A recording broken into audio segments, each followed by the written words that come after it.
নমস্কার বন্ধুরা, আজকের রেসিপি ফিশ ফিঙ্গার।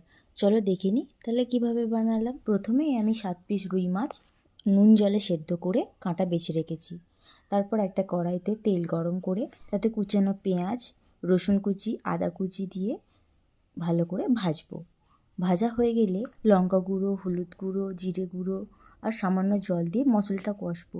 মশলা কষা হয়ে গেলে তাতে আগে থেকে সেদ্ধ করে রাখা মাছ, লেবুর রস দেবো যাতে মাছের আঁশটে গন্ধটা কেটে যায়, আলু সেদ্ধ সেটাকে দিয়ে ভালোভাবে নাড়াচাড়া করতে হবে। আর পরিমাণ মতো নুন, কাঁচা লঙ্কা কুচি আর শেষে গরম মশলা গুঁড়ো দিলেই হয়ে যাবে পুর রেডি। এরপর পুরটাকে হাতের সাহায্যে একটা শেপ দিয়ে কোটিং করতে হবে। কোটিং করার জন্য আমি নিয়েছিলাম 2টো ডিম আর কর্নফ্লাওয়ার আর ব্রেড ক্রাম্বস। কোটিং করা হয়ে গেলে ডুবো তেলে ভেজে নিতে হবে। ভেজে নিলে রেডি ফিশ ফিঙ্গার। খেয়ে বলো কিন্তু কেমন হয়েছে।